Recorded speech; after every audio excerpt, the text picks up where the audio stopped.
राम राम हरे हरे, हरे कृष्ण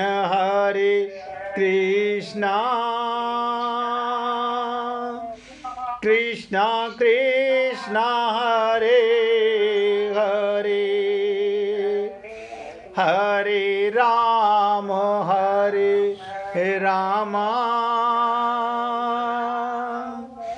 राम राम हरे हरे, हरे कृष्ण कृष्ण कृष्ण कृष्ण हरे हरे, हरे राम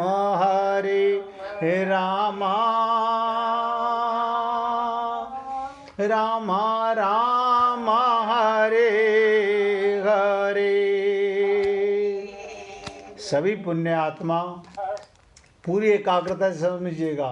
गीता की महिमा, गीता का खास लक्ष्य क्या था?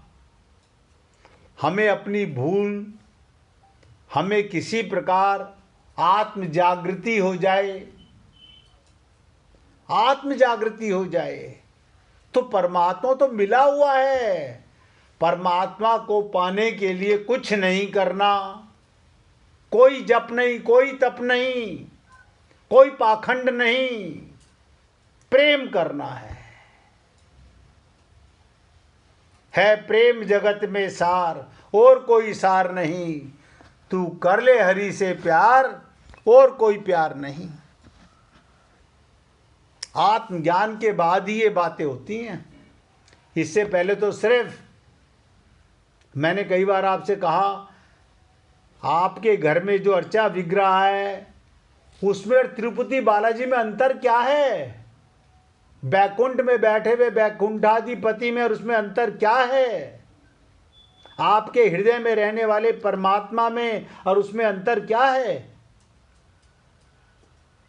नित्य प्राप्त परमात्मा की प्राप्ति का अनुभव हम नहीं करेंगे तो कौन करेगा? ये देह मिला इसीलिए है, संत महात्माओं का संग हुआ इसीलिए है, नित्य प्राप्त परमात्मा को अनुभव करने के लिए। तो गीता के अंदर गीता की महिमा आपको बता दी, गीता का खास लक्ष्य आपको बता दिया। क्या खास लक्ष्य है? आप लोगों के साथ पता नहीं कितने दिन तक ये चर्चा चलेगी, मैं तो जानता नहीं। हो सकता है एक एक श्लोक पर कई कई दिन लग जाएं, और कई एक दिन में कई कई श्लोक हो जाएं। और आप सबसे निवेदन कर रहा हूं, 3-4 दिन के बाद जब आपके साथ गीता के प्रथम अध्याय की चर्चा करूंगा, अगर आप गीता अपने सामने रखेंगे तो आपको अगली बार जब खुद पढ़ोगे तो बहुत कुछ समझ आने लगेगा। और एक निवेदन और, कि कल आपकी सेवा नहीं कर पाऊंगा। कल हमारी बहन का 13वीं का क्रिया है उनकी, तो वहाँ मुझे जाना पड़ेगा। पता नहीं आने में कितना समय लग जाए। इसलिए हे पुण्य आत्माओं, जो चर्चा चल रही है इसको रिवाइज कीजिएगा।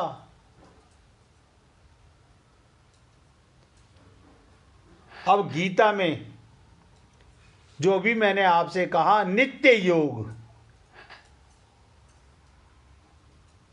हम संयोग में पागल हो गए। हम जो मिला है वो तो बिछड़ेगा, शरीर मिला है शरीर बिछड़ेगा, परिवार मिला है परिवार बिछड़ेगा। या तो परिवार हमसे पहले जाएगा या हम परिवार से पहले जाएंगे। लेकिन जिसके साथ नित्य योग है उसके लिए ही ये देह मिला है, और वो ना मिला तो फिर क्या मिला? आप सोचो, जिसके लिए देह मिला अगर वो ही ना मिला तो फिर क्या मिला? बैरंग आए थे, यहां करोड़ों अरबों खरबों रुपए कमा लिए, मिट्टी में मिल करके चले गए। कहाँ गए वो पैसे, हमें क्या पता कहाँ गए। हमें तो रिश्ते नाते भी याद नहीं रहेंगे कि हम किसके थे, कौन थे, कहाँ थे, कहाँ हमारा धन, कहाँ हमारा परिवार, कहाँ हमारा शरीर। ये अज्ञानता, ये सपना अभी नहीं मर रहा। अभी तो बाबा क्या पूछो, अभी तो भगवान भी अगर कहे कि मेरे पास आ जाओ तो कोई जाने को तैयार नहीं। गुरु की तो बात ही छोड़ो।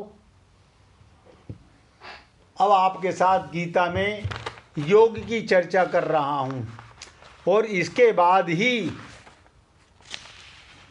जहां योग की चर्चा पूरी होगी, बस समझ लीजिएगा, इसके बाद ही गीता के प्रथम अध्याय का शुरुआत हो जाएगी। अब मुझे नहीं पता योग की चर्चा में 1 दिन लगे, 2 दिन लगे या 3 दिन लगे। अभी आपके ऊपर है, आप कितने संकल्प के साथ, दृढ़ता के साथ नित्य योग, नित्य प्राप्त परमात्मा की प्राप्ति करना चाहते हैं। टक्करें खाना नहीं, भटकना नहीं।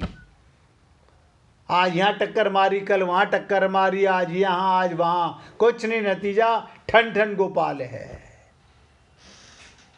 शरीर को 1 करोड़ लिख लो, 1 करोड़ डॉक्टरों को दिखा लो, शरीर मरेगा। शरीर को 1 करोड़ डॉक्टरों को दिखा लो, शरीर मरेगा। क्योंकि आप शरीर नहीं हो और आप कभी नहीं मरोगे। इसलिए निवेदन कर रहा हूं, गीता में योग आगे आगे चर्चा चलेगी। कर्म योग, ज्ञान योग, भक्ति योग, ध्यान योग।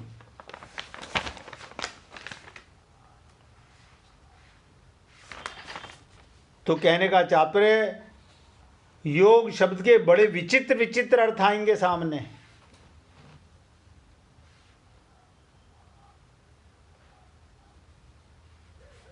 क्या मतलब, जैसे पहला समरूप परमात्मा के साथ, सम माने बराबर, हम मेरे बराबर, भगवान में क्या बराबरी है, मैं भी नित्य, भगवान भी नित्य। देखो कमाल की चीज, मैं भी नित्य और परमात्मा भी नित्य। मैं भी चेतन, भगवान भी चेतन। ना मैं भगवान का कुछ बिगाड़ सकता, ना भगवान मेरा कुछ बिगाड़ सकते। और इससे भी विचित्र चीज, हम दोनों एक साथ चिपके रहते हैं। मैं और मेरा प्रीतम परमात्मा सदा आलिंगन में रहते हैं, लेकिन इसको हमें ध्यान नहीं रहता, हम भूले रहते हैं। परमात्मा नहीं भूलता, हम भूल जाते हैं। तो समरूप परमात्मा के साथ नित्य संबंध, इसी को कहा गया समत्वम योग उच्यते। गीता में मुख्यतः से ये बात आई है।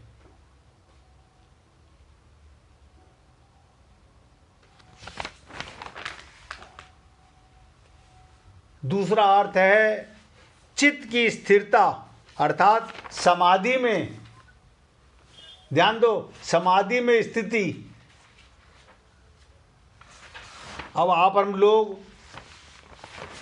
समाधिस्थ तो कभी होते ही नहीं, हमारी समाधि तो अभी लगी नहीं है। अभी तो देह का ध्यान बना रहता है। हम साधना भी करते हैं, सुना तो होगा कि जागृत अवस्था, स्वप्न अवस्था, सुषुप्ति अवस्था, तुरीय अवस्था, यानी जहां पर शरीर भी ना रहे, ऐसी स्थिति।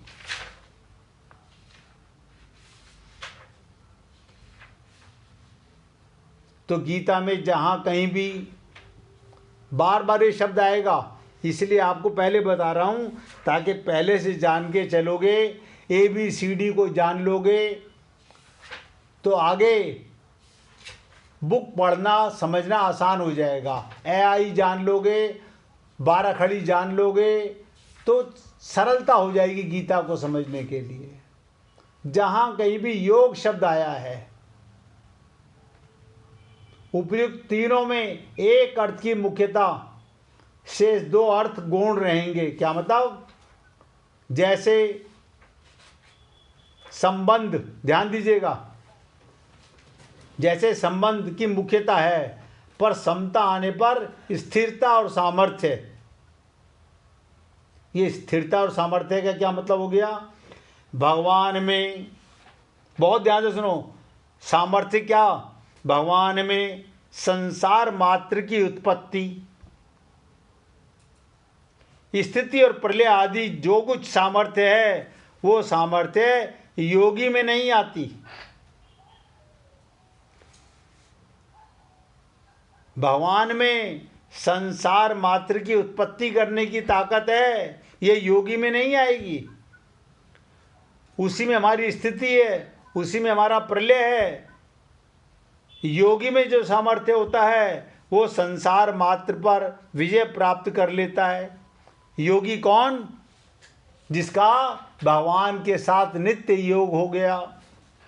वो क्या करता है? संसार मात्र पर, शरीर पर विजय प्राप्त हो गई। अर्थात कैसी अनुकूल प्रतिकूल परिस्थितियां आने पर भी उस पर कोई असर नहीं पड़ता। हर हाल में आनंद में रहता है।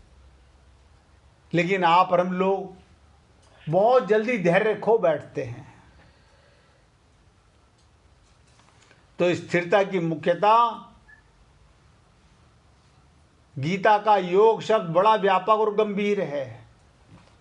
ध्यान दीजिएगा, तात्पर्य गीता चित्त वृत्तियों से सर्वदा संबंध विच्छेद पूर्वक स्वतः सिद्ध समस्वरूप स्वाभाविक स्थिति को योग कहती है। यानी चित्त माने आपके हृदय में रहने वाले संसार परिवार से कोई संबंध आपका नहीं है। अभी चित्त में चित्त चोरा का ध्यान नहीं है। हमें आत्मज्ञान नहीं, नित्य प्राप्त परमात्मा के साथ में योग का ध्यान नहीं है।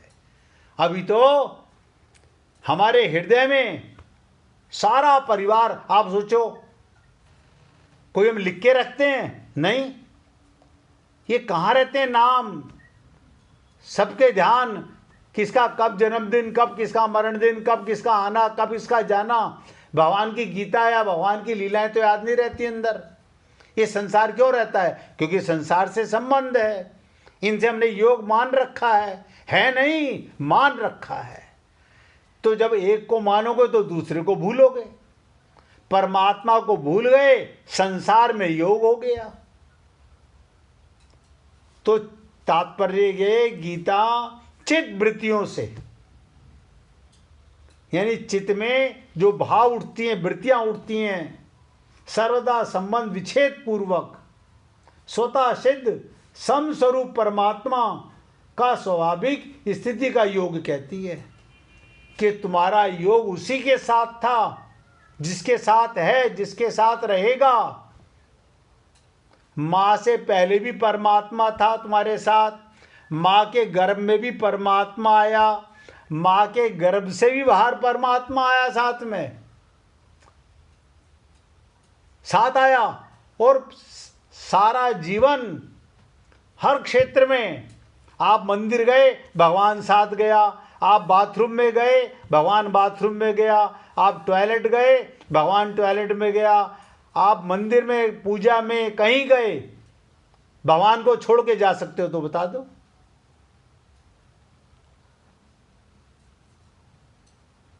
क्योंकि वो समस्वरूप है।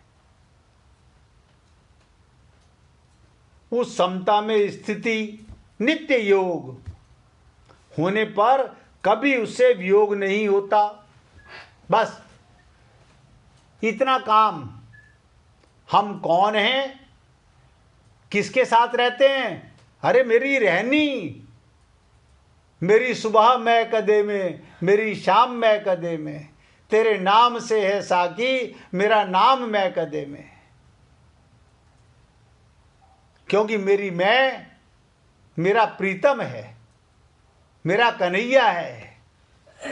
ये बातें अगर आपको रट जाएं और चित्त वृत्ति में आ जाएं तो समता बहुत सरल हो जाएगी।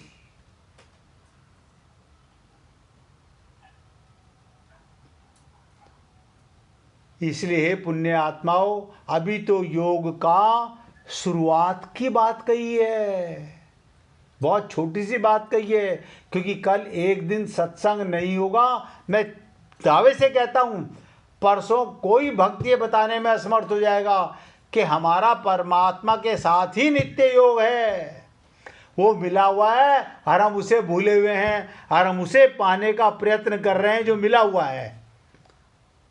वो कमाल की चीज, जो मिला हुआ है उसे पाने का प्रयत्न कर रहे हैं,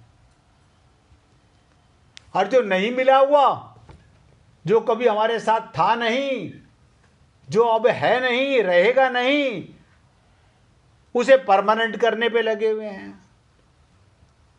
मैंने आपसे निवेदन किया था कि राधा कृष्ण की चर्चा की तो उनकी एक लीला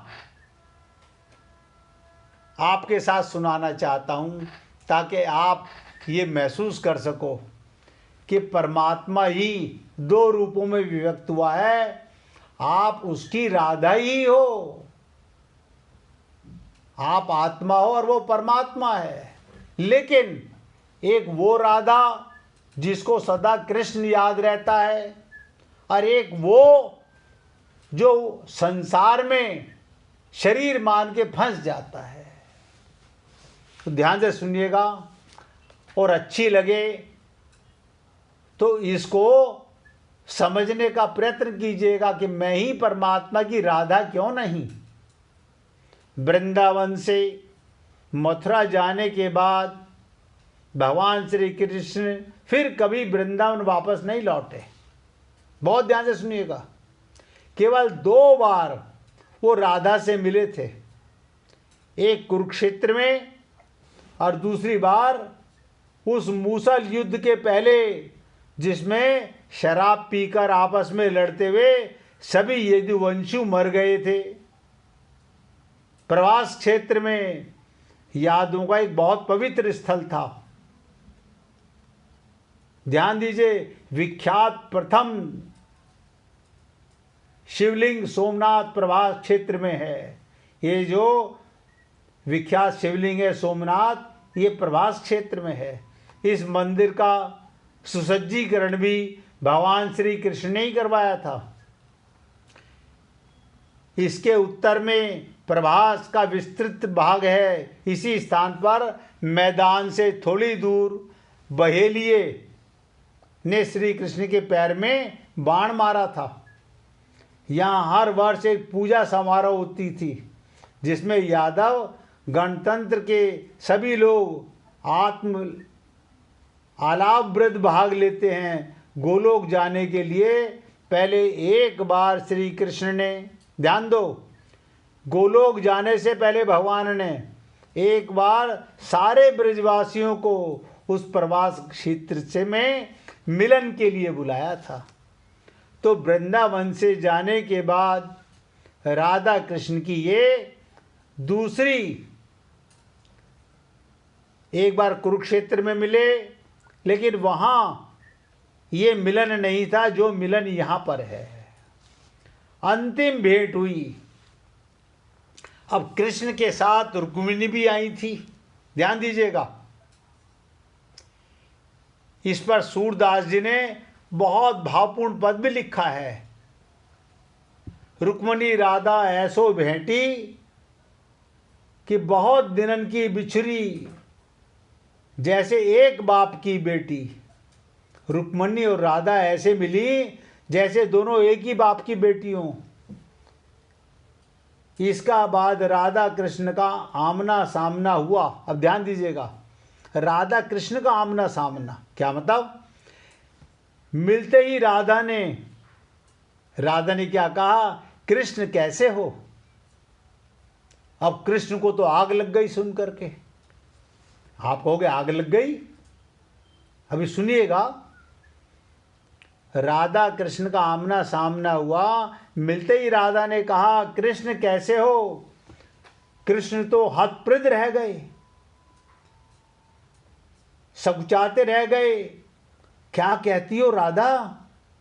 मैं तुम्हारे लिए कृष्ण कब से हो गया? मैं तुम्हारे लिए कृष्ण कब से हो गया?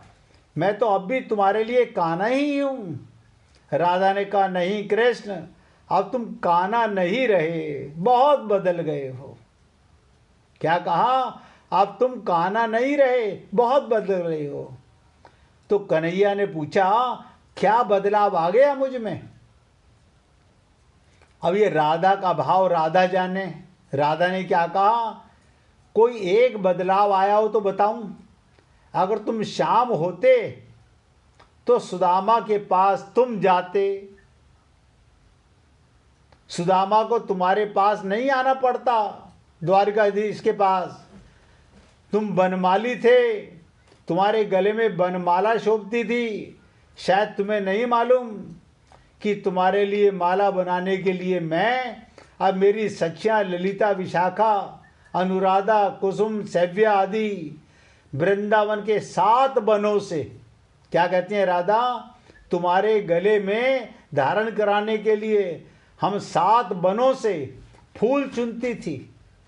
कितनी बार बाहों में खरोचे आईं, हमारी ओढ़नियाँ फट गईं, घर में गोपियों को मार भी पड़ती थी। पर जब तुम वही बनमाला पहनकर हंसते थे तो हमारी आत्मा तृप्त हो जाती थी। लगता था कि लोक परलोक दोनों बन गए। आज तुम्हारे गले की वो बनमाला कहाँ है? कृष्ण कहाँ है वो बनमाला? आज तुम्हारे गले में हीरे जवाहरात जड़ित सोने की माला है। जिन हाथों में मुरली शोभायमान होती थी, उन हाथों में आज सुदर्शन चक्र आ गया है। जब तुम मुरली बजाते थे तो मनुष्य तो क्या, पशु पक्षी भी सुनने के लिए जुट जाते थे। आज उन्हीं हाथों से संहार कर रहे हो। लोग कहते हैं तुम भगवान हो, और ऐसा तुमने गीता में भी कहा है। पर राधा क्या बोली, मैंने तुम्हें ब्रह्म माना ही नहीं, मैंने परमात्मा माना ही नहीं। तुम तो मेरे नंद के लाल मुरलीधर श्याम थे, एक सामान्य ग्वाला थे। तुम्हारे इस रूप का तो मैं पता ही नहीं था। तुमने उद्धव को भेजा था हमें निर्गुण ज्ञान बताने के लिए।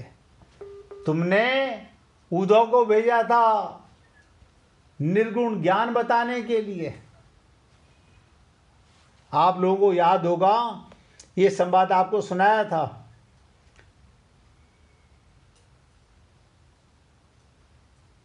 तो उद्धव ने बताया ही होता कि हमारा प्रेम क्या है और उनकी क्या गति। उद्धव ने तो तुम्हें बताया ही होगा जाकर के, हमारा प्रेम क्या है और हमारी क्या गति थी। कृष्ण सुनते रह गए और तब कहा, लेकिन मैं तो तुम्हें अभी भी याद करता हूं। कन्हैया क्या बोले, मैं तो तुम्हें अभी भी याद करता हूं। तुम्हारी याद आती है तो आंखों में आंसू निकलने लगते हैं। अब बहुत मार्मिक प्रसंग है, ध्यान से सुनिएगा। राधा, लेकिन मैं तो तुम्हें कभी याद नहीं करती। राधा क्या बोली, मैं तो तुम्हें कभी याद नहीं करती। याद तो उसको किया जाता है जो कहीं दूर चला गया हो। तुम तो कभी मेरे हृदय से गए ही कहाँ थे जो याद करना पड़ता। रही मेरे ना रोने की बात, कान्हा मैं इसलिए नहीं रोई कि मेरी आंखों में बसे हुए तुम कहीं आंसुओं के साथ निकल ना जाओ। मैं तो आंसू भी नहीं बहा सकती, कहीं आंसुओं के साथ तुम निकल ना जाओ। यही भक्त का भाव देखकर भगवान विहल हो जाते हैं। राधा क्या बोले भगवान, राधा तुम जीती मैं हारा। राधा कहती हैं, याद रखना कृष्ण, मेरे बिना अधूरे रहोगे। संसार में जहाँ भी तुम्हारी पूजा होगी मैं साथ रहूँगी। एक को छोड़कर जगन्नाथ मंदिर को छोड़कर कोई ऐसा मंदिर नहीं होगा जहाँ मैं तुम्हारे साथ नहीं होंगी। हमेशा तुम्हारे नाम से पहले मेरा नाम लिया जाएगा। ठीक बिल्कुल उसी प्रकार से जैसे श्री राम से पहले सीता का नाम आया। भगवान श्री कृष्ण ने एवं अस्तु कहा और एक अंतिम बात कही कि राधा अब इस जीवन में मैं मेरी तुम्हारी भेंट नहीं होगी, पर मैं तुम्हें कुछ देना चाहता हूँ, जो भी इच्छा हो मांग लो। राधा ने कहा कन्हैया मुझे तो सब कुछ मिल चुका है और कुछ नहीं चाहिए, मेरा तुम्हारा प्यार अमर रहे। अब तक इस धराधाम पर एक भी प्राणी जब तक जीवित रहेगा तुम्हारे साथ मुझे याद किया जाएगा। परंतु कहते हो कि एक बार अगर तुम कहते हो कुछ मांग लो, मैं देना चाहता हूँ, तो एक बार कान्हा मुझे मुरली की तान सुना दो। भगवान भक्त की इस इच्छा को टाल ना सके, जबकि सर्वज्ञ सर्वशक्तिमान कृष्ण इसके भयावह परिणाम को जानते थे। फिर भी उन्होंने बहुत दिनों से संजो कर रखी हुई बांसुरी निकाली और एक अद्भुत अविस्मरणीय तान छेड़ दी। सारा संसार तरंगित हो उठा। यद्यपि कृष्ण ने अनेकों बार मुरली बजाई थी, पर ये तान विलक्षण थी, अद्भुत शांति थी और हृदय के तार को झंकृत करने वाली थी। ऐसी धुन न कभी बजी थी न कभी बजेगी। सुध बुध खोकर राधा वंशी की धुन सुनती हुई कृष्ण में समा गई थी। राधा कृष्ण में ही समा गई थी। इसलिए हे पुण्य आत्माओं, जब कोई संत महात्मा हम लोगों से निवेदन करता है कि अनहद बाजत बांसुरी, वो कौन सी बांसुरी है जो आपके और हमारे हृदय में सदा बजती रहती है। आप और हम लोग अपने हृदय को संसार से भरे रहते हैं, भगवान के प्रेम से भरते नहीं, और आप और हम लोग ये जानते नहीं कि भगवान का प्रेम क्या है। इसीलिए जब संत महात्मा कहते हैं ना, वो अनंत बाजत बांसुरी आपके हृदय में 24 घंटे बजती है। आज मैं अपने शब्दों को हे पुण्य आत्माओं यहाँ विराम देना चाहता हूँ। अब आप गुड्डी जी से भजन सुनिएगा और कल अवकाश रहेगा, परसों आपकी फिर सेवा की जाएगी। ध्यान से सुनिएगा। तेरे नाम का ही आसरा हे नाथ, अपना नाम दो। तेरे नाम का ही आसरा हे नाथ, अपना नाम दो। आँखें तरस गई मेरी, दर्शन मेरे घन श्याम दो। आँखें तरस गई मेरी, दर्शन मेरे घन श्याम दो। हे नाथ, अपना नाम दो। संसार है ये स्वार्थ का, यहाँ काम क्या परमार्थ का। संसार है ये स्वार्थ का, यहाँ काम क्या परमार्थ का। एक पल बिना बिसरूं तुझे, मुझे वो सुबह और शाम दो। एक पल बिना बिसरूं तुझे, मुझे वो सुबह और शाम